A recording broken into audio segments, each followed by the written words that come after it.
कि सरकार नमस्कार, माहौल जबरदस्त शानदार, जब तक तोड़ेंगे नहीं तब तक छोड़ेंगे नहीं। और सर ये पूरा सिलेबस हम शानदार तरीके से इफेक्टिवली और एफिशिएंटली रिवाइज करेंगे, वो भी quickly. And sir I am sure and I am confident कि ये सर रिवीजन लेक्चर्स आपको डेफिनेटली हेल्प करेंगे to cover the entire syllabus बहुत क्विकली, एफिशिएंटली एंड इफेक्टिवली। आइए सरकार माहौल बनाते chapter number 13 returns under GST. सबसे पहली बात, कौन कौन से रिटर्न्स फाइल करने पड़ते हैं, कब फाइल करने पड़ते हैं, ड्यू डेट क्या है, सर फॉर्म नंबर क्या है, वो देख लेते हैं। सबसे पहली बात, एवरी रजिस्टर्ड पर्सन उसको सर जीएसटीआर 1 सबमिट करना पड़ता है by 11th of the next month. And sir form number GSTR 1 क्या है, स्टेटमेंट ऑफ आउटवर्ड सप्लाई है। पर अगर किसी एसएस ने क्यूआरएमपी स्कीम ले रखा है तो ऐसे केस में सर उसको क्वार्टरली जीएसटीआर 1 फाइल करना पड़ता है। और उसके लिए ड्यू डेट क्या होती है बेटा, 13th of the next month होती है। पर सर बिटवीन द क्वार्टर्स, दो जो फर्स्ट मंथ होते हैं, first 2 month of the quarter के लिए वो चाहे तो इनवॉइस फर्निशिंग फैसिलिटी यूज करके इनवॉइसेस फर्निश कर सकता है। क्लियर, बी2बी सप्लाई वाले आगे बात करेंगे बेटा। और sir every registered person is required to submit a return in form number GSTR 3B। Clear, GSTR 3B उसको 20th of the next month तक फाइल करना पड़ता है, मंथली बेस पे फाइल करना पड़ता है। पर अगर आपने क्यूआरएमपी स्कीम ले रखा है तो ऐसे केस में कुछ स्टेटमेंट 22nd ड्यू डेट है, कुछ statement 24th is due date. Quarterly return आपको फाइल करना पड़ता है, पर मंथली बेस पे आपको एक अमाउंट ऑफ टैक्स पे करना पड़ेगा, वो हम पढ़ेंगे क्यूआरएमपी स्कीम में। पर हाँ, जीएसटीआर 1 और 3B every registered person is required to submit. पर इन 6 लोगों के लिए ना जीएसटीआर 1 है ना जीएसटीआर 3B है, इनको नॉर्मल अलग से सेपरेट रिटर्न दे रखा है बेटा। सरकार कौन कौन है, कंपोजिशन टैक्स पर इनके लिए जीएसटीआर 4 दे रखा है, एनआरटीपी आगे हम पढ़ेंगे सर, जीएसटीआर 5 दे रखा है बेटा इनके लिए, टीडीएस वाले, टीसीएस वाले, इनपुट सर्विस डिस्ट्रीब्यूटर जीएसटीआर 6 दे रखा है, online money gaming and OIDR service supplier who are located outside India, इनके लिए सेपरेट रिटर्न दे रखे जो हम अगले पॉइंट में पढ़ रहे हैं बेटा। आ रहा है कौन, कंपोजिशन टैक्स पेयर बेटा, इसको एनुअली एक ही रिटर्न फाइल करना पड़ता है in form number GSTR 4। Even if there is no supply तो भी नील रिटर्न फाइल करना कंपलसरी है। और सर एनुअल रिटर्न इसको एक ही फाइल करना पड़ता है फाइनेंशियल खत्म होने के बाद 30 अप्रैल या उससे पहले पहले बेटा, ठीक है।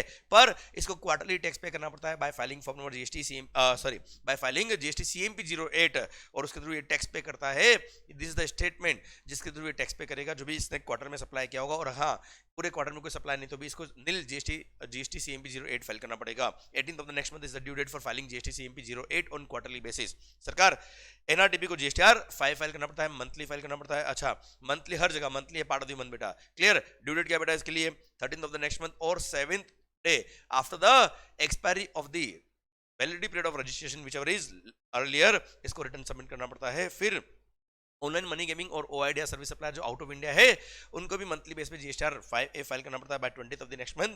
जीएसटीआर 6 आईएसडी को फाइल करना पड़ता है by 13th of the next month, monthly base पे फाइल करना पड़ता है। जीएसटीआर 7 टीडीएस वाले, जीएसटीआर 8 टीसीएस वाले, इलेक्ट्रॉनिक कॉमर्स ऑपरेटर, इनको मंथली बेस पे रिटर्न फाइल करना पड़ता है, स्टेटमेंट फाइल करना पड़ता है by 10th of the next month बच्चों। फिर जीएसटीआर 9 एनुअल रिटर्न है एवरी रजिस्टर्ड पर्सन, कुछ एक्सेप्शन दे रखे हम आगे बात करेंगे जिनको एनुअल रिटर्न की जरूरत नहीं होती बेटा। Otherwise every registered person is required to file the annual return by 31st December after the end of the relevant financial year. Sir दे देना बेटा, ईसीओ को एक एनुअल स्टेटमेंट भी सबमिट करना पड़ता है जो टीसीएस के लिए लायबल होता है उसको in form number GSTR 9B by 31st December या उससे पहले पहले बेटा। फिर सर जिनका भी aggregate turnover is more than ₹5 crore in the financial year तो उसको करंट फाइनेंशियल ईयर खत्म होने के बाद 31st दिसंबर या उससे पहले पहले sir along with the annual return उसको एक सेल्फ सर्टिफाइड रिकंसिलिएशन स्टेटमेंट भी सबमिट करना पड़ता है along with the form number GSTR 9। Clear sir, पहले इसको जीएसटी ऑडिट करके सीए या कॉस्ट अकाउंट सबमिट करते थे, अब वो हटा दिया है, self certified reconciliation statement submit करना होता है। नाउ अगर आपने अपना रजिस्ट्रेशन क्या कर दिया, कैंसिल करा दिया, तो आपको जीएसटीआर 10 के फॉर्म में एक फाइनल रिटर्न फाइल करना पड़ेगा। फाइनल रिटर्न कितने में, 3 महीने में। 3 महीने कब से, डेट ऑफ कैंसिलेशन या date of order of cancellation whichever is later, वहां से 3 महीने के अंदर आपको ये फाइनल रिटर्न फाइल करना पड़ेगा। सर यूआईएन होल्डर्स को जीएसटीआर 11 फाइल करना पड़ता है, इसमें डिटेल्स ऑफ इनवर्ट सप्लाई लिखी होती है जिसपे इन्होंने टैक्स पे किया होता है, जिसका उनको रिफंड मिलता है बेटा। क्लियर, आइए, और कमीशन चाहे तो इंडिविजुअल को एक्सटेंड भी कर सकता है। आइए सेक्शन 37 में कुछ एडिशनल बातें पढ़ लेते हैं। सेक्शन 37 मतलब GSTR 1, sir bar on filing GSTR 1 और using the invoice furnishing facility. देखा ना आपने लापरवाही का नतीजा क्या होना वाला है। सरकार इसलिए लापरवाही कभी नहीं करने की, लगा दे अपना पूरा दम, क्योंकि सर लाना है एग्जिम्पशन। सरकार आइए बच्चों, बार ऑन फाइलिंग जीएसटीआर 1 और using the invoice furnishing facility. Sir ये 5 केस में आपको बोल दिया क्या, आप ना तो जीएसटीआर 1 फाइल कर पाएंगे ना इनवॉइस फर्निशिंग फैसिलिटी यूज करके इनवॉइसेस फर्निश कर पाएंगे। फर्स्ट, अगर आपने प्रीवियस मंथ का जीएसटीआर 3B फाइल नहीं किया तो करंट मंथ में आप जीएसटीआर 1 फाइल नहीं कर पाएंगे। सेकंड, अगर आपने क्यूआरएमपी स्कीम ले रखी थी तो ऐसे केस में प्रीवियस क्वार्टर का अगर आपने 3B फाइल नहीं किया तो करंट क्वार्टर का ना जीएसटीआर 1 फाइल कर पाएंगे ना इनवॉइस फर्निशिंग फैसिलिटी यूज करके इनवॉइस फर्निश कर पाएंगे। फिर आपको रूल नंबर 88C में ये 88C यहाँ दे रखा है, 88D यहाँ दे रखा है, पहले ये पढ़ा देता मैं आपको बेटा। रूल नंबर 88C और 88D क्या बोलता है, बहुत ही सुंदर रूल है बेटा। Manner of dealing with the difference in liability reported in GSTR 1 and that reported in GSTR 3B। क्या हुआ बच्चों, आपने GSTR 1 में आउटपुट सप्लाई बहुत ज्यादा दिखाई, पर GSTR 3B फाइल करते वक्त सप्लाईज बहुत कम दिखाई। उससे क्या हुआ कि GSTR 1 में लाइबिलिटी ज्यादा सप्लाई ज्यादा दिखाने से आपके कस्टमर्स को ITC पास ऑन तो हो गया, पर 3B में आपने सप्लाईज कम दिखाई, इससे आपका टैक्स लाइबिलिटी कम आया और कम टैक्स पे किया आपने। ऐसा गुनाह अगर आप करते हो तो सर GSTR 1 में जो आपकी आउटपुट सप्लाईज की लाइबिलिटी आती है और सर GSTR 3B के थ्रू जो आपने एक्चुअल लाइबिलिटी पे करी है उसमें जो डिफरेंस है वो सच परसेंटेज या सच अमाउंट से ज्यादा है जो गवर्नमेंट नोटिफाई करेगा। तो ऐसे केस में कॉमन पोर्टल क्या करेगा, आपको एक इलेक्ट्रॉनिकली नोटिस इश्यू कर देगा, नोटिस इश्यू कर देगा और बोलेगा क्या, अगले 7 दिन में या तो आप ये डिफरेंस अमाउंट ऑफ टैक्स जो है वो पे करें या फिर सर इस नोटिस का हमें रिप्लाई सबमिट करें। और सर जब तक आप रिप्लाई सबमिट नहीं करते हो या जब तक आप डिफरेंस अमाउंट ऑफ टैक्स पे नहीं करते हो तब तक आपका GSTR 1 जो है वो आप फाइल नहीं कर पाएंगे, ना आप इनवॉइस फर्निशिंग फैसिलिटी यूज कर पाएंगे। अब सर ध्यान देना बेटा, अगर 7 दिन में आपने डिफरेंस अमाउंट पे कर दिया तो नोटिस सर काम खत्म हो जाएगा, मैटर ड्रॉप हो जाएगा। पर सर अगर आपने रिप्लाई दिया है और रिप्लाई अगर जस्टिफाइबल लगा तो भी प्रोसीडिंग ड्रॉप हो जाएगी, पर अगर रिप्लाई जस्टिफाइबल नहीं लगा तो ऐसे केस में डिपार्टमेंट डायरेक्ट आपसे रिकवरी करने पहुंचेगी अंडर सेक्शन नंबर 79। ध्यान देना, या तो नोटिस का रिप्लाई भी नहीं दिया आपने और डिफरेंस अमाउंट पे भी नहीं किया, या फिर रिप्लाई किया पर वो जस्टिफाइबल नहीं था, एक्सेप्टेबल नहीं था, तो डायरेक्ट रिकवरी करने पहुंचेंगे। यहाँ पे सेक्शन नंबर 73 74 का प्रोसीजर फॉलो करने की जरूरत नहीं। क्यों? क्योंकि GSTR 1 में खुद नहीं आपने बताया कि मेरी आउटपुट सप्लाई थी और 3B में आपने कम बताई, मतलब ऑब्वियसली आपने टैक्स कम पे किया, जबकि आपकी आउटपुट सप्लाई खुद ने बताया कि इतना सेल्फ वर्सेस टैक्स बनता है हमारा। क्लियर? डायरेक्ट रिकवरी शुरू होगी। यहाँ पे सेक्शन नंबर 73 74 फॉलो करने की जरूरत नहीं है। क्लियर? डन। और आपका GSTR 1 और इनवॉइस फर्निशिंग फैसिलिटी तो बाहर है ही है बेटा। फिर 88D क्या बोलता है वो भी देख लीजिए बच्चों। आपने आपके इनवर्ट सप्लाई का जो स्टेटमेंट बनता है GSTR 2B उसमें ITC का अमाउंट कम दिख रहा था और सर 3B के अंदर आपने एक्चुअल ITC जो लिया वो ज्यादा लिया हुआ है बाय सच अमाउंट और सच परसेंटेज एज में भी नोटिफाइड बाय द गवर्नमेंट। तो ऐसे केस में आपने जो एक्सेस ITC लिया उसके लिए आपको एक नोटिस सर्व होगा और सेम प्रोसीजर जो हमने ऊपर बताया कि नोटिस सर्व करके डिपार्टमेंट बोलेगा कि 7 दिन में या तो हमें जो आपने एक्सेस ITC लिया वो रिवर्स करो, मतलब पे करो, या फिर इस नोटिस का रिप्लाई दो। पर 7 दिन में आपने अगर डिफरेंस अमाउंट पे कर दिया तो प्रोसीडिंग्स विल बी ड्रॉप्ड। पर अगर आपने 7 दिन में रिप्लाई दे दिया, रिप्लाई जस्टिफाइबल था, matter proceedings will be dropped. पर अगर आपने रिप्लाई दिया ही नहीं या डिफरेंस अमाउंट पे भी नहीं किया या फिर रिप्लाई दिया पर वो जस्टिफाइबल नहीं था, तो ऐसे केस में सर आपने जो एक्सेस ITC लिया उसके लिए सेक्शन नंबर 73 और 74 का प्रोसीजर फॉलो करके आपको शो को सर्व किया जाएगा। और सर तब तक के लिए आपका, क्योंकि आपने रिप्लाई भी नहीं दिया और आपने पे भी नहीं किया सर डिफरेंस अमाउंट, तब तक आपका GSTR 1 और इनवॉइस फर्निशिंग फैसिलिटी क्या हो जाएगी, बाहर हो जाएगी बच्चों। हाँ है ना भाई? क्लियर? या तो आप रिप्लाई दे दीजिए या फिर आप 7 दिन में रिप्लाई दे दो या फिर 7 दिन में आप डिफरेंस अमाउंट पे कर दो। तो सर ऐसे केस में आपका GSTR 1 या इनवॉइस फर्निशिंग फैसिलिटी ब्लॉक नहीं होगी, वरना वो ब्लॉक हो जाएगी बेटा। एंड लास्ट, अगर सर आपका बैंक अकाउंट डिटेल्स आपने फर्निश नहीं करी एज पर रूल नंबर 10 है, याद है बेटा, रजिस्ट्रेशन कराते वक्त अगर आपके पास बैंक अकाउंट डिटेल नहीं है कोई बात नहीं, पर रजिस्ट्रेशन कराने के सर रजिस्ट्रेशन सर्टिफिकेट मिलने के 30 दिन के अंदर या बिफोर फर्निशिंग द GSTR 1 और using the invoice furnishing facility आपको बैंक अकाउंट डिटेल फर्निश करनी पड़ेगी। अगर आपने बैंक अकाउंट डिटेल फर्निश नहीं करी रजिस्ट्रेशन होने के बाद, तो जब तक बैंक अकाउंट डिटेल फर्निश नहीं करते तब तक आप GSTR 1 या इनवॉइस फर्निशिंग फैसिलिटी यूज नहीं कर पाएंगे। भारत माता की जय। बड़ा अच्छा पॉइंट था बेटा, इसके थ्रू हमने बहुत सारे पॉइंट रिवाइज भी कर लिए बच्चों। आइए सर GSTR 1 में क्या क्या इन्फॉर्मेशन फर्निश करनी होती है बेटा। सर इनवॉइस वाइज डिटेल्स किसकी, सर जितना भी आपने B2B सप्लाई किया है इररेस्पेक्टिव वैल्यू, भले वो इंट्रा हो या इंटर हो, आपको B2B सप्लाई के लिए हर एक इनवॉइस वाइज इन्फॉर्मेशन फर्निश करनी पड़ेगी। पर B2C सप्लाई अगर है तो आपको state wise rate wise consolidated data भी अगर आपने फर्निश कर दिया काम हो जाएगा। पर अगर आपने कोई पर्टिकुलर सप्लाई इंटरसेट करी थी जिसकी वैल्यू वाज एक्सीडिंग ₹2.5 लाख, तो उस पर्टिकुलर सप्लाई को आपको इनवॉइस वाइज फर्निश करना पड़ेगा। बाकी सारी इन्फॉर्मेशन आप स्टेट वाइज और रेट वाइज भी फर्निश कर देंगे, काम आपका हो जाएगा, कोई प्रॉब्लम वाली बात नहीं है। क्लियर? डन। सरकार डेबिट नोट क्रेडिट नोट जितने आपने फर्निश किए वो सब भी आपको फर्निश करना पड़ता है। अब communication of details of GSTR 1 etcetera to the recipient. Sir दे देना बेटा, जैसे मैंने यहाँ से GSTR 1 सबमिट किया या इनवॉइस फर्निशिंग फैसिलिटी यूज करी है, GSTR 5 फाइल किया NRTP ने, या GSTR 6 ISD ने फाइल किया, रेसिपिएंट के GSTR 2A में या एंड 2B में वो इन्फॉर्मेशन फर्निश हो जाएगी। अगर रेसिपिएंट कंपोजिशन स्कीम वाला है तो ऐसे केस में उसके GSTR 4A में इन्फॉर्मेशन फर्निश हो जाएगी। अगर रेसिपिएंट ISD है तो उसके GSTR 6A में इन्फॉर्मेशन फर्निश हो जाएगी ऑटोमेटिक बेटा। क्लियर? या अगर आपने कोई गुड्स इंपोर्ट किया है, क्लियर सर, या फिर आपने इंपोर्ट करने पर IGST पे किया या आपने DT SEZ से DT में गुड्स आपने ट्रांसफर किया, क्लियर, तो सर ऐसे केस में जो बिल ऑफ एंट्री फाइल करेगी उसमें कस्टम के डेटा के थ्रू आपके पास जीएसटी टू बी में एंट्री आ जाएगी बेटा। प्लस सर अगर आपने टीडीएस या टीसीएस का स्टेटमेंट सबमिट किया है, फॉर्म नंबर जीएसटी 7 या 8 फाइल करा है, तो रेसिपिएंट के जीएसटी 2B में वो 2A में इन्फॉर्मेशन फर्निश हो जाएगी बेटा। यही सारे डॉक्यूमेंट 4A और 6A में इन्फॉर्मेशन फर्निश हो जाएगी, कम्युनिकेट हो जाएगी बच्चा। अब sir form number GST 2B क्या होता है बच्चों? Sir form number GST 2B क्या होता है? सर फॉर एग्जांपल जनवरी महीने का जीएसटी 1 आपने फाइल किया, क्लियर, तो रेसिपिएंट के जीएसटी 2B में इंफॉर्मेशन पहुंचेगी, पर आपने जनवरी महीने का जो जीएसटी 1 है वो आपकी जो ड्यू डेट है, ड्यू डेट है उससे पहले पहले आपको जीएसटी 1 फर्निश करना होगा। अगर आपने ड्यू डेट या उससे पहले पहले फर्निश कर दिया तो रेसिपिएंट के जीएसटी 2B में उसी महीने के जीएसटी 2B में वो अमाउंट आ जाएगा। मतलब जैसे फॉर एग्जांपल मंथली अगर आपको जीएसटी 1 फाइल करना है तो due date is 11th of the next month, मतलब 11 फरवरी या उससे पहले पहले अगर आपने, एग्जांपल ले रहा हूं जनवरी महीने का, जनवरी मंथ का 11th फरवरी या उससे पहले पहले सर सप्लायर ने अपना जीएसटी 1 फाइल कर दिया तो मेरे जनवरी महीने की जीएसटी 2B में वो इंफॉर्मेशन आ जाएगी। पर अगर उसने जनवरी महीने का जीएसटी 1 11th के बाद फाइल किया तो सर ऐसे केस में अगर 12th फरवरी या उसके बाद उसने जीएसटी 1 फर्निश किया तो सर ऐसे केस में वो अगले महीने के जीएसटी 2B के इंफॉर्मेशन में वो इंफॉर्मेशन फर्निश होगी। सर मतलब सर फरवरी महीने की अगर मैं बात करूं तो फरवरी महीने का कब तक हो जाएगा बेटा? 11th ऑफ मार्च या उससे पहले पहले जिन जिन सप्लायर्स ने जीएसटी 1 फाइल कर दिया होगा वो सब क्रेडिट मेरे जीएसटी 2B में आ जाएगी, वो सब इंफॉर्मेशन इनवर्स सप्लाईज की मेरे जीएसटी 2B में आ जाएगी फरवरी महीने की। मतलब 12th फरवरी से लेकर 11th ऑफ मार्च तक, आई रिपीट 12th फरवरी से लेकर 11th ऑफ मार्च तक जिन भी लोगों ने अपने जीएसटी 1 फाइल किए होंगे उन सब की इंफॉर्मेशन मेरे फरवरी मंथ के जीएसटी 1 में जीएसटी 2B में आ जाएगी। मतलब प्रीवियस मंथ का 12th से लेकर सॉरी जिस महीने में, जैसे फरवरी महीने की बात कर रहे हैं तो करंट मंथ का 12th से लेकर नेक्स्ट मंथ के 11th तक जिन जिन लोगों ने जीएसटी 1 फाइल कर दी होंगे उन सब की इंफॉर्मेशन मेरे जीएसटी 2B में आ जाएगी बेटा। ठीक है, यही अगर क्यूआरएमपी स्कीम होती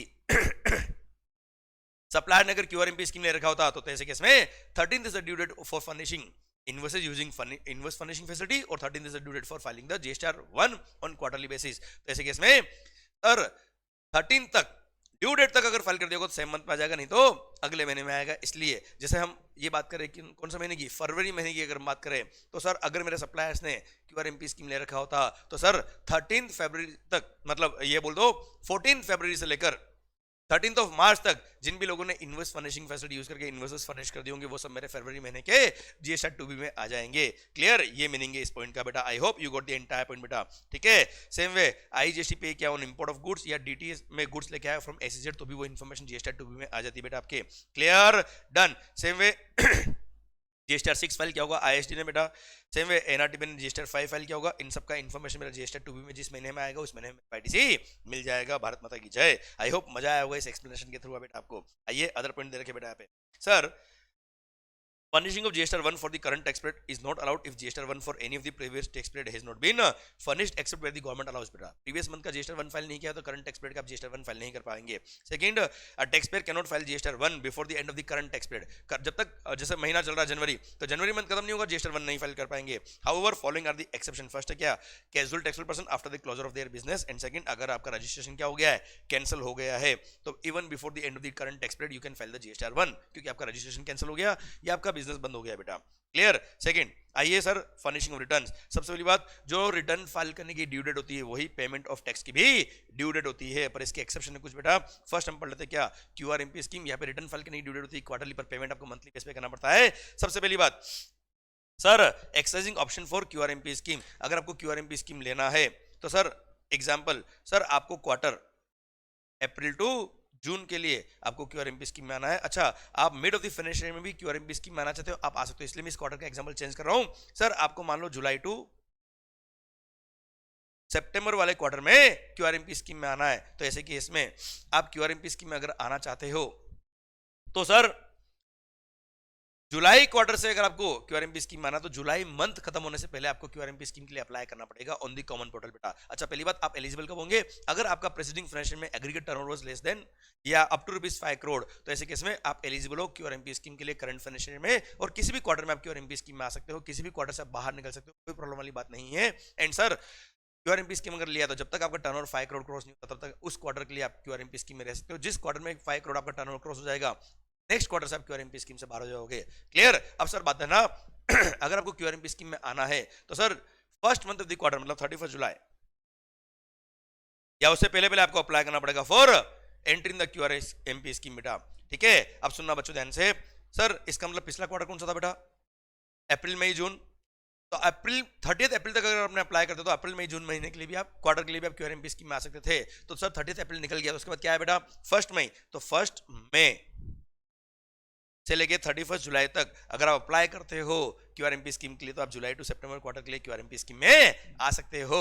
क्लियर? डन। तो sir entering the QRMP scheme कैसे होगी समझ में आ गया आपको बेटा। सेकंड, सर आपके पास ऑप्शन है कि सर आप चाहे तो सॉरी आपको ऑप्शन है कि आपको क्यूआरएमपी स्कीम लेना है कि नहीं लेना है, और आप ऐसा जरूरी नहीं कि फाइनेंशियल बिगनिंग पे आप क्यूआरएमपी स्कीम में आएंगे। Registered persons are not required to access the option every quarter. Sir एक बार क्यूआरएमपी स्कीम आ गया, you will continue to be in the QRMP scheme जब तक कि आप विड्रॉ नहीं होते हो या जब तक कि आपका टर्नओवर 5 करोड़ होता है बच्चा।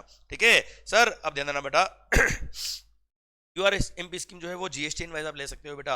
मान लो मेरा 10 रजिस्ट्रेशन नंबर है तो किसी रजिस्ट्रेशन नंबर पे मैंने क्यूआरएमपी स्कीम ली, किसी पे मंथली ली, कुछ चलेगा बेटा, कोई प्रॉब्लम वाली बात नहीं है।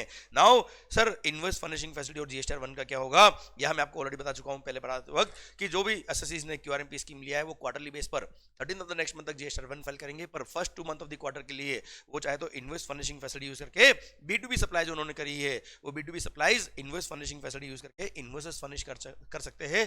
पर एक पर्टिकुलर मंथ में sir total value of taxable supplies sir can not be more than 50 lakh. मतलब इनवॉइस फर्निशिंग फैसिलिटी यूज करके जो इनवॉइस आप फर्निश कर रहे हो किसी पर्टिकुलर मंथ में 50 लाख से ऊपर के इनवॉइसेस फर्निश नहीं कर सकते बेटा। क्लियर? 50 लाख की बहुत अमाउंट होता है बेटा यार। और हाँ सर इनवॉइस फर्निशिंग फैसिलिटी के लिए ड्यू डेट है 13th of the next month बेटा। सर 13 के बाद अगर फाइल कर रहे हो तो इसमें लेट फाइलिंग का इनवॉइस फर्निशिंग फैसिलिटी में कोई ऑप्शन नहीं होता है, वो अगले महीने में ही फाइल किया माना जाएगा बच्चों। ठीक है, तो जनवरी फरवरी मार्च क्वार्टर के लिए, जनवरी और फरवरी महीने के लिए 13 February and 13 March respectively is the due date of furnishing the invoice furnishing facility. और इनवॉइसेस जो फर्निश करोगे उसमें आप जितने भी इनवॉइस वाइज B2B सप्लाई आपने किया है वो सब, और डेबिट नोट क्रेडिट नोट जो आपने इनवॉइसेस पहले इशू किए थे उनके डेबिट नोट क्रेडिट नोट आप उसमें फर्निश कर सकते हो। B2C सप्लाई का कोई रिलेवेंस नहीं आता है इस इनवॉइस फर्निशिंग फैसिलिटी में बेटा। Okay done. अब सर ये तो हो गया क्या, क्वार्टरली आपको 3B फाइल करना है, क्वार्टरली आपको जीएसटी 1 फाइल करना है, और मंथली बेस पे आप चाहे तो ऑप्शन है बेटा invoice furnishing facility just option, आपको यूज नहीं करना, आप मत करिए बेटा। क्लियर? अब sir monthly payment of tax, sir monthly जो पेमेंट करना होता है वो कैसे करना होगा, यहाँ गवर्नमेंट ने बोला कि आप रिटर्न भले क्वार्टरली फाइल कर लीजिए पर पेमेंट हमको मंथली करिए। मंथली पेमेंट जो करना है आपका सर वो उसके लिए ड्यू डेट होगा क्या 25th of the next month, मतलब जनवरी के लिए 25 फरवरी, फरवरी के लिए 25 मार्च इज द ड्यू डेट बेटा। अब सर सुनना बात ध्यान से, जब क्वार्टर खत्म होगा, 3rd मंथ जब खत्म होगा उसके लिए तो sir due date of furnishing 3B क्या है, कुछ स्टेट में 22 है, कुछ स्टेट में 24, तो वही रेस्पेक्टिव डेट क्या हो जाएगी, पेमेंट की ड्यू डेट हो जाएगी बेटा। अब जो मंथली बेस पे आपको पेमेंट करना first 2 month of the quarter के लिए, उसके लिए मेथड दे रखे 2, फिक्स सम मेथड और एक और दे रखा है self assess method. Fix sum method बोलता है क्या, आपने पिछले क्वार्टर में अगर क्यूआरएमपी स्कीम थी आपके पास तो पिछले क्वार्टर में इलेक्ट्रॉनिक कैश लेजर के थ्रू आपने कितना टैक्स पे किया था उसका 35% फर्स्ट क्वार्टर में और उतना सेकंड मंथ में आप पे कर देना बेटा। क्लियर? एंड सर अगर पिछला क्वार्टर आपका क्यूआरएमपी स्कीम में नहीं था तो सर वो क्वार्टर जिसके लिए आपने क्यूआरएमपी स्कीम लिया जो करंट क्वार्टर है उससे पिछला जो मंथ था, जैसे जनवरी फरवरी मार्च महीने से ही आप क्यूआरएमपी स्कीम में आए तो दिसंबर महीने में आप मंथली स्कीम में थे तो दिसंबर महीने में आपने कैश लेजर के थ्रू टैक्स कितना पे किया था उतना आप पे कर देना, जनवरी में भी उतना पे कर देना, फरवरी में भी, और रेस्पेक्टिव हेड वाइज आपको कैलकुलेशन करनी पड़ेगी इसकी।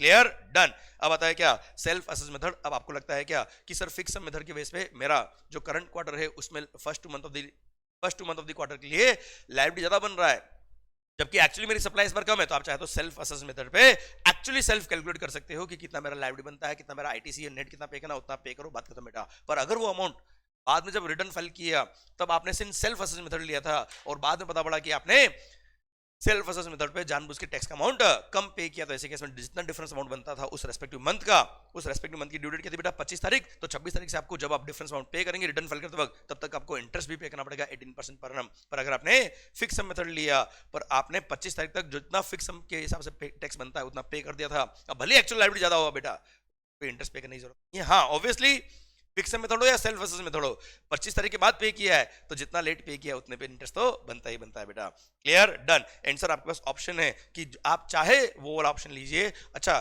फर्स्ट मंथ में आपने फिक्स मेथड लिया, सेकंड मंथ में सेल्फ असेस मेथड लेना चाहते हो, लो कोई दिक्कत नहीं है, चेंज कर दीजिए ऑप्शन, हमें कोई दिक्कत नहीं है। प्लस यहां और बोल दिया कि अगर मान लो किसी पर्टिकुलर मंथ का लायबिलिटी पे करते वक्त आपने देखा कि इलेक्ट्रॉनिक कैश लेजर में या क्रेडिट लेजर में जब जो बैलेंस ऑलरेडी पड़ा हुआ है that is sufficient enough to pay the liability of the current month also, तो ऐसे केस में आप डिपॉजिट नहीं भी करेंगे सर चल जाएगा, हमें कोई जल्दी नहीं है। अच्छा, जो भी आप मंथली बेस पे टैक्स पे कर रहे हो यहाँ पे, ये आपकी इलेक्ट्रॉनिक कैश लेजर में डिपॉजिट हो जाएगा बच्चा, और उस कैश लेजर से आप रिफंड तब तक नहीं ले पाएंगे जब तक आप अपना रिटर्न फाइल नहीं कर देते। क्लियर, एप्लीकेबिलिटी इंटरेस्ट के बारे में बात मैं आपसे ऑलरेडी कर चुका बेटा। आइए सर, ये रहा sir applicability of late fee कब लगती है बेटा, जब रिटर्न फाइल करने में आप लेट होते तो आपको लेट फी पे करनी पड़ेगी, जो हम आगे पढ़ेंगे। जीएसटी 3B या जीएसटी 1 फाइल करने में लेट होते तो लेट फी एप्लीकेबल होता है, टैक्स पे करने में लेट होते तो इंटरेस्ट लगता है बच्चा। सर रेक्टिफिकेशन ऑफ एरर्स और ओमिशंस, सर गलती से मिस्टेक हो गया भाई साहब, तो ऐसे केस में क्या करने का, आप ध्यान देना बेटा, जीएसटी में कोई भी रिटर्न या स्टेटमेंट रिवाइज नहीं होते हैं। सब्सिक्वेंट टैक्स पीरियड में जब आप जीएसटी 1 सबमिट करेंगे या अपना रिटर्न सबमिट करेंगे, उसमें अगर वो मिस्टेक आइडेंटिफाई हुई तो sir amendment in prior period item आता है उसके अंदर बेटा, उसमें आप अमेंडमेंट कर सकते हो। और सर अपने जीएसटी 1 में वो अमेंडमेंट आपको अलाउ किया गया है। ध्यान देना, मैं प्रैक्टिकली बात कर रहा हूँ। 3B जीएसटी 3B के अंदर कोई अमेंडमेंट का कॉलम नहीं है, पर जीएसटी 1 में जरूर है। क्लियर, अब सर अदर रिटर्न्स में जरूर दे रखा बेटा, पर हाँ ये अमेंडमेंट आपको कब तक करना पड़ेगा, 30 November after the end of the relevant financial year, और filing of actual filing of annual return whichever is earlier तक आपको मिस्टेक रेक्टिफाई करनी है, उसके बाद मिस्टेक रेक्टिफाई आप नहीं कर पाएंगे। और एक और एक्सेप्शन इसका है बेटा, क्या कि अगर कभी स्क्रूटनी, ऑडिट, इंस्पेक्शन या एनफोर्समेंट एक्टिविटी डिपार्टमेंट कर रहा था, उस टाइम पे अगर कोई सर इस तरह का गड़बड़ पाया गया तो उसको आप रेक्टिफाई नहीं कर पाएंगे, वहां तो डिपार्टमेंट फिर आपसे सर नॉर्मल सेक्शन नंबर 73, 74 या अदर प्रोसीजर्स फॉलो करके रिकवरी का। क्लियर, आइए सर नील जीएसटी 1 और 3B, अगर पूरे महीने में कोई आपका सप्लाई नहीं है, कोई ट्रांजेक्शन नहीं, तो भी डिपार्टमेंट बताओ तो सही कि कोई सप्लाई नहीं है, इसलिए नील जीएसटी 1 या नील जीएसटी 3B फाइल करना कंपलसरी है सर। या फिर आपके जीएसटी CMP 08 के बारे में बता चुका हूं कि पूरे क्वार्टर में कोई सप्लाई नहीं था, फिर भी आपको नील जीएसटी CMP 08 फाइल करना पड़ेगा। क्लियर, जीएसटी 4 होता है वो भी नील फाइल करना कंपलसरी होता है बेटा। रूल नंबर 67A कहता है क्या कि सर नील किसको कहेंगे बेटा, एक्सप्लेनेशन बोलता है क्या, नील रिटर्न किसको बोलते हैं, जहां पे पूरे स्टेटमेंट में, पूरे रिटर्न में किसी भी कॉलम में कोई एंट्री नहीं है, उसको नील रिटर्न बोलते हैं। आपका मान लो लायबिलिटी 1 लाख का, आईटीसी 1 लाख का, नेट पेबल कितना है 0, उसको नील रिटर्न नहीं बोलते। क्लियर, वहां पे तो सर सिंस आपका 1 लाख का लायबिलिटी था, 1 लाख का आईटीसी था, आप दिखाओगे ना बेटा यार वहां 1 लाख का लायबिलिटी आपने पे किया through credit ledger, tax payable in cash ledger 0 था बेटा, पर आपने टैक्स पे किया थ्रू क्रेडिट लेजर 1 लाख रुपए का बेटा, उसको नील रिटर्न नहीं बोलते बेटा। नील रिटर्न मतलब किसी भी टेबल के किसी भी कॉलम में कोई एंट्री नहीं है, तो आप एक short SMS registered mobile number के थ्रू, शॉर्ट एसएमएस के थ्रू भी आप रिटर्न नील रिटर्न फाइल कर सकते हो।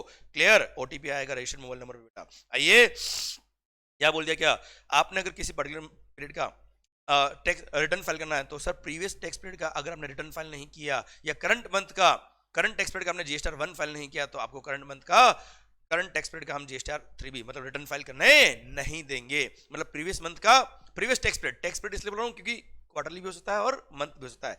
टैक्स पीरियड मतलब वो पीरियड जिसके लिए आपको रिटर्न फाइल करने की रिक्वायरमेंट है, तो प्रीवियस टैक्स पीरियड का आपने रिटर्न फाइल नहीं किया या करंट पीरियड का आपने जीएसटी 1 फाइल नहीं किया, तो आप करंट पीरियड का आप जीएसटी 3B फाइल नहीं कर पाएंगे। फिर ध्यान देना बच्चों, अगर due date of furnishing GST 1, GST 3B, GST 8 और 9 से सर 3 साल निकल गए, तो सर उसके बाद आप रिटर्न नहीं फाइल कर पाएंगे। डिपार्टमेंट ये आपको पार कर देगा कि रिटर्न फाइल ही नहीं कर पाएंगे, ये स्टेटमेंट फाइल ही नहीं कर पाएंगे, except where the government allows बेटा। सरकार, आइए अब स्पेशल रिटर्न की बात करते हैं। सबसे पहली बात, कंपोजिशन सप्लायर को जीएसटी 4 फाइल करना पड़ता है, ऑन एनुअल बेस पे फाइल करना पड़ता है, 30 अप्रैल से पहले फाइल करना पड़ता है, फाइनेंशियल खत्म होने के बाद, ये हम ऑलरेडी बात कर चुके हैं सर। अब सर जो एडिशनल इन्फॉर्मेशन यहाँ पढ़नी थी वो देख लेते हैं। Auto publication of invert supplies, जो भी उसने इनवर्ट सप्लाई लिया रजिस्टर्ड पर्सन से, वो लोग अपना रेस्पेक्टिव जीएसटी 1 फाइल करेंगे और हमारे जीएसटी 4A में वो इन्फॉर्मेशन आ जाएगी बेटा। सर जीएसटी 4 जो होता है बेटा, वो क्या होता है बेटा, रिटर्न होता है कंपोजिशन स्कीम वाले का, तो उसको consolidated details of outward supply देनी पड़ती है। पर इनवर्ट सप्लाई जो उसने रजिस्टर्ड पर्सन से ली है, भले वो इंटरस्टेट हो या इंटरस्टेट हो या इंटरस्टेट हो, हमेशा उसको इनवर्ट सप्लाई जो रजिस्टर्ड पर्सन या अनरजिस्टर्ड रिसीव हुई है, उसको इनवॉइस वाइज इन्फॉर्मेशन फर्निश करनी पड़ती है इन जीएसटी 4। क्लियर। अब sir prior to opting for composition scheme, जिस दिन से आप कंपोजिशन स्कीम में आ रहे हो उससे पहले वाले पीरियड के लिए तो आपको नॉर्मल जीएसटी 1 और जीएसटी 3B फाइल करने पड़ेंगे। अच्छा सर, जिस दिन आप एग्जिट हुए कंपोजिशन स्कीम से, उस दिन से सर आपको उस दिन के बाद से जो आप सप्लाई करो उसमें नॉर्मल जीएसटी 1 और 3B फाइल करना पड़ेगा। अब मान लो किसी मंथ में 14, चलो mid of the month 14 Feb से आप रेगुलर स्कीम में आ गए बेटा, तो सर 14 फेब दिन में 2 बजे से बिल नंबर 420 से बेटा। तो सर बिल नंबर 420 तक आप कंपोजिशन स्कीम में हो, तो सर इसके लिए आपको बिल नंबर 420 तक जो आपने सप्लाई करी उसके लिए जीएसटीआर 4 फाइल करना पड़ेगा, जीएसटी सीएमपी 08 फाइल करना पड़ेगा। पर बिल नंबर 421 से आप जो सप्लाई कर रहे हो उसके लिए जीएसटीआर 1 फाइल होगा, जीएसटीआर 3 भी फाइल होगा बेटा। क्लियर? आइए बच्चा, यूएन होल्डर्स मैं ऑलरेडी बात कर चुका बेटा, इनको जीएसटीआर 11 फाइल करना पड़ता है along with the application for refund claim. जो भी इनवर्स सप्लाई पे टैक्स पे किया उसका इनको रिफंड मिलता है, उसके लिए इनको जीएसटीआर 11 फाइल करना पड़ता है along with the refund claim. Sir filing of return by ISD input service distributor monthly base file करना पड़ता है, जीएसटीआर 6 फाइल करना पड़ता है, सो दैट ये क्रेडिट अपने अदर यूनिट को पास ऑन कर पाए। लास्ट डेट क्या बेटा 13 है बेटा। Auto population of input tax credit received for distribution, यहां बोल दिया मालिक क्या सर, जैसे ही सप्लायर अपना जीएसटीआर 1 फाइल करेगा रेसिपिएंट के जीएसटीआर 6A में वो इनपुट टैक्स क्रेडिट रिफ्लेक्ट हो जाएगी।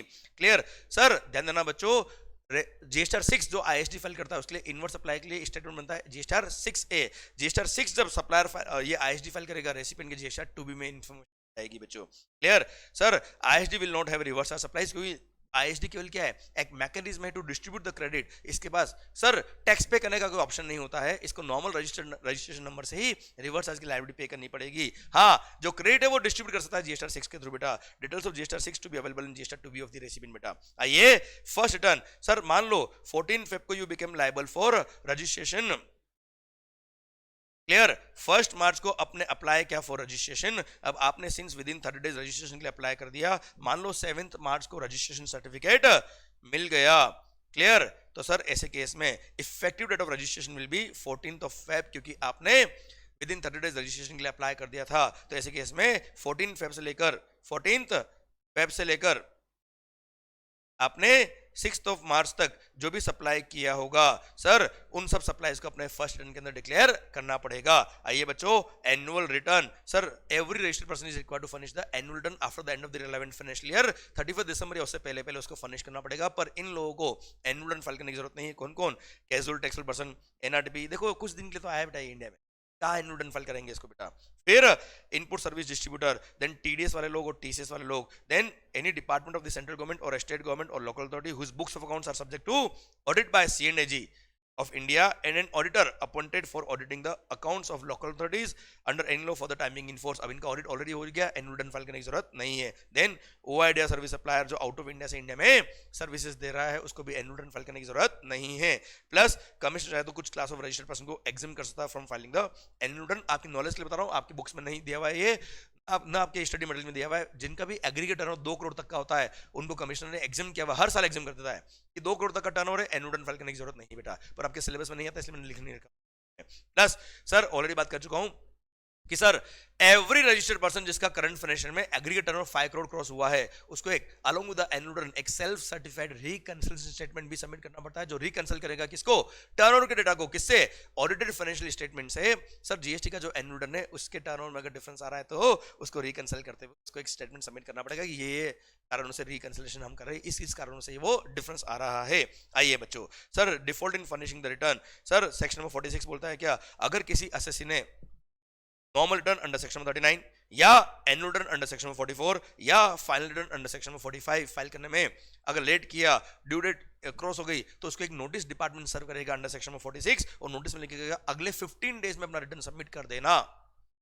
क्लियर? अब सर इसका इंपैक्ट बताता हूं, अगर आपने 15 डेज में सबमिट किया या नहीं किया, लेट फाइलिंग फी जो हम बात करने वाले वो तो लगेगा, पर अगर 15 डेज में आपने रिटर्न सबमिट नहीं किया तो आगे बेस्ट जजमेंट असेसमेंट के सेक्शन दे रखे हैं वो अट्रैक्ट हो जाते हैं। और ऐसे केस में ये 15 डेज में अगर आप रिटर्न सबमिट नहीं करते तो नोटिस आने के बाद भी तो प्रॉपर ऑफिसर के पास पावर है कि वो अवेलेबल इंफॉर्मेशन डॉक्यूमेंट्स और रिकॉर्ड्स के बेस पे अपना बेस्ट जजमेंट यूज करके असेसमेंट कर देगा। क्लियर? वो हमने सेक्शन असेसमेंट चैप्टर में पढ़ा है बेटा। क्लियर? तुम्हारी इस गलती से कितना तमाशा होगा इसका अंदाजा नहीं है तुमको बेटा। क्लियर? असेसी डिपार्टमेंट क्या करेगा? अवेलेबल इंफॉर्मेशन डॉक्यूमेंट रिकॉर्ड के बेस पे असेसमेंट करेगा, बेस्ट जजमेंट असेसमेंट बेटा। वो पता है आपको 1 रुपए का भी आईटीसी अलाउ नहीं होगा क्योंकि आपने रिटर्न फाइल किया ही नहीं। रिटर्न फाइल नहीं किया तो आईटीसी भी नहीं मिलता बेटा। क्लियर? Yes sir. आइए बेटा, late filing fee levied for delay in filing the return. अब सर आप within 15 days return file करो या ना करो, लेट फाइलिंग फी तो वेरी नेक्स्ट डे से लग जाएगा। अब लेट फाइलिंग फी सर किस केस में लगता है? स्टेटमेंट आउटवर्ड सप्लाई फाइल करने में लेट हो गए, या रिटर्न फाइल करने में लेट हो गए, फाइनल रिटर्न या TC statement by ECU file करने में लेट हो गया, तो लेट फाइलिंग फी पता है कितना है? ₹100 per day under CGST subject to maximum ₹5,000। Maximum मतलब विच एवर इज लोअर बेटा, 100 रुपए per day, maximum 5,000 whichever is lower. Clear? ये सीजीएसटी का late filing fee, equal late filing fee is leviable under SGST act also. पर sir government ने क्या किया है? इस लेट फाइलिंग फी को रिड्यूस किया है बेटा। पर किन लोगों के लिए रिड्यूस किया? सबके लिए रिड्यूस नहीं किया, देखना ध्यान से बेटा। अगर आपका नील आउटवर्ड सप्लाईज था या आपका नील रिटर्न था, अब भले वो जीएसटीआर 1 हो, 3B हो या जीएसटीआर 4 हो, केवल 10 रुपए लेट फाइलिंग फी है, सब्जेक्ट टू मैक्सिमम रुपीज 250। पर अगर आपका नील रिटर्न नहीं था, इन दोनों केस में बात कर रहा हूं, नील रिटर्न नहीं था, नील रिटर्न है टर्नओवर कुछ भी, वी डोंट केयर बेटा, लेट फाइलिंग फी इतना ही देगा। पर अगर आपका नील रिटर्न नहीं था, पर आपका प्रीवियस फाइनेंशियल ईयर में aggregate turnover was up to ₹1.5 crore, तो ऐसे केस में जीएसटीआर 1 हो, 3B हो या 4 हो, ₹25 the late filing fee subject to maximum ₹1,000। पर अगर आपका turnover was more than ₹1.5 crore in the previous financial year, पर अप टू ₹5 करोड़ था, तो ऐसे केस में देखो कंपोजिशन स्कीम में तो आप वैसे भी एलिजिबल नहीं हो, क्योंकि turnover was more than 1.5 crore, तो इसलिए जीएसटीआर 1 और 3B के लिए बोला यहाँ पे क्या, late filing fee will be ₹25 per day, पर मैक्सिमम 2500 हो जाएगा। क्लियर? सर ऊपर था कितना, 1000 रुपये बेटा। और हाँ, अगर आपका turnover was more than 5 crore, तो उसके लिए लेट फाइलिंग फी रिड्यूस करने का कोई ऑप्शन यहाँ पे नहीं दिया। मतलब आप तो 100 रुपए पर डे, मैक्सिमम ₹5,000 इतना लगेगा। ओके सर, जीएसटीआर 1 का अलग लेट फाइलिंग फी लगता है, 3B का अलग लेट फाइलिंग फी लगता है, ध्यान रखना बच्चा हमेशा। सर फिर टीडीएस की लाइबिलिटी आपकी आती है, और अगर आप गवर्नमेंट डिपार्टमेंट वगैरह हो, पीएसयू वगैरह हो, टीडीएस का स्टेटमेंट जीएसटीआर 7 फाइल करने में लेट हो गए, ₹25 per day, maximum ₹1,000 is the late filing fee. ISD के लिए सर ₹25 पर डे, मैक्सिमम ₹5,000। फिर एनआरटीपी के लिए बोल दिया क्या, अगर आपका नील रिटर्न था तो ऐसे केस में 10 रुपए पर डे, मैक्सिमम ₹5,000। पर अगर अदर देन नील था, आपका कोई लाइबिलिटी बनता है एनआरटीपी का और रिटर्न फाइल हुआ जीएसटीआर 5, तो 25 रुपए per day, maximum ₹5,000 is the late filing fee. आपने अगर नोट किया तो यहाँ पे टीसीएस वालों के लिए भी कोई लेट फाइलिंग फी को रिड्यूस नहीं किया है। ईसीओ बड़े लोग हैं बेटा, तो इनके लिए तो 100 रुपए पर डे, सब्जेक्ट मैक्सिमम ₹5,000। और ये सब लेट फाइलिंग फी जो दे रखा है वो सीजीएसटी का है, equal late filing fees leviable under SGST also बेटा। अगर आप एनुअल रिटर्न फाइल करने में लेट हो गए, तो नॉर्मल लेट फाइलिंग फी कितना है, ₹100 पर डे। कितना बच्चों, ₹100 per day, subject to maximum ₹0.25% of the turnover in the state. Clear? इतना लेट फाइलिंग फी है, 100 रुपए पर डे इज ओके, पर 0.25% of the turnover in the state बहुत बड़ा अमाउंट हो जाता है बेटा, अगर बहुत ज्यादा दिन लेट हो गए तो। विच इज लोअर लेवल है बेटा। इसीलिए गवर्नमेंट ने क्या किया, लेट फाइलिंग फी को रिड्यूस किया है फ्रॉम फाइनेंशियल ईयर 2022-23 ऑनवर्ड्स, और बोल दिया क्या, अगर आपका turnover in the current financial year, जिस ईयर का आप एनुअल रिटर्न फाइल कर रहे हो, उस ईयर का टर्नओवर आपका 5 करोड़ तक का था, तो late filing fee will be ₹25, subject to maximum only 0.02% of the turnover in the state और यूनियन टेरिटरी बेटा। क्लियर? विच इज लोअर बेटा, है ना, ये मैक्सिमम बेटा। फिर अगर आपका turnover more than 5 crore but up to 20 crore था in the relevant financial year, तो लेट फाइलिंग फी डबल कर दिया, कितना, ₹50 पर डे, पर मैक्सिमम 0.02% ही है बेटा। पर पता है, अगर आपका annual turnover was aggregate turnover in the current year was more then 20 crore, तो ऐसे केस में तो लेट फाइलिंग फी 100 रुपए per day, maximum 0.25% of the turnover in the state ही लगेगा। क्लियर? डन। और सर ये मैंने बता दिया आपको कि ये रेस्पेक्टिवली ये सीजीएसटी का लेट फाइलिंग फी बताया, equal late filing fee also leviable under SGST also बच्चा। आइए जीएसटी प्रैक्टिशनर, सर ध्यान बेटा, जीएसटी प्रैक्टिशनर की तरह आप चाहे तो अपने आप को एनरोल करा सकते हो ऑन दी कॉमन पोर्टल, और अगर आपने एनरोलमेंट करा दिया तो सर आप ऑथराइज हो जाओगे to furnish the details of the SSC, जिसके लिए वो ऑथराइज करेगा आपको sir through GST portal without having login credentials of the client. Clear? SSC का लॉगिन क्रेडेंशियल नहीं चाहिएगा, अपने लॉगिन क्रेडेंशियल से आप सर ये फॉलोइंग एक्टिविटीज कर पाएंगे। पर हाँ ध्यान देना बच्चों, sir who is eligible for as a GST practitioner? Sir, what is the eligibility criteria for GST practitioner? A person who is Indian citizen, person of sound mind, दिमाग खराब नहीं होना चाहिए बच्चा, not educated, is insolvent, not been convicted by any competent court, plus he should satisfy any of the following condition. First क्या है, retired officer of the commercial tax department of any state government or central government CBIC beta, who during under the service under the government had worked for a post not lower than the rank of group B gazetted officer for a period of at least 2 years. Second, he was enrolled as a sales tax practitioner or a tax return preparer under the earlier indirect tax regime, या फिर has acquired the prescribe qualification. अब prescribe qualification क्या, वो याद रखिए बेटा, first graduate, वाह वाह वाह, आज बीकॉम की वैल्यू समझ में आई, ग्रेजुएट और पोस्ट ग्रेजुएट डिग्री और इक्विवेलेंट एग्जामिनेशन बेटा, then degree examination of any foreign university which is equivalent to degree examination of the Indian university बेटा, फिर any other examination conducted by the government on the recommendation of the GST council for this purpose, फिर any degree examination of the Indian university or foreign university sir which is equivalent to degree examination of Indian, फिर he has passed the final examination of the ICAI, ICSI और the Institute of Cost Accountants of India. Final examination pass कर लिया तो आप eligible हो किसके लिए sir? As a GST practitioner पर कोई बात नहीं, अगर आप ग्रेजुएट भी हो गए तो भी कार्यक्रम सेट है बेटा. एज ए जीएसटी प्रैक्टिशनर पर अगर आपको जीएसटी का प्रैक्टिकल नॉलेज है तो आप ये काम जरूर कर. आइए, what are the activities which can be undertaken by a GST practitioner. अच्छा एक बात ध्यान रखना बेटा, इसलिए मैं कहता हूं हमेशा पढ़ाई करते वक्त कॉन्सेप्चुअली पढ़ाई करो, प्रैक्टिकल इमेजिनेशन से पढ़ाई करो, सो दैट आपको जिंदगी के अंदर डिग्री का मोहताज नहीं होना पड़े. नॉलेज अगर आप में है, सक्सेस हमेशा आपको मिलेगी सर, ये गारंटीड बात है बेटा. क्लियर? बस आपको खुद से चैलेंज लेना है क्या, जब तक तोड़ेंगे नहीं तब तक छोड़ेंगे नहीं बच्चों. आइए, what are the activities which can be undertaken by GST practitioner. अगर रजिस्टर्ड पर्सन उसको ऑथराइज करता है तो ये फॉलोइंग एक्टिविटी वो कर सकता है. कौन कौन सी?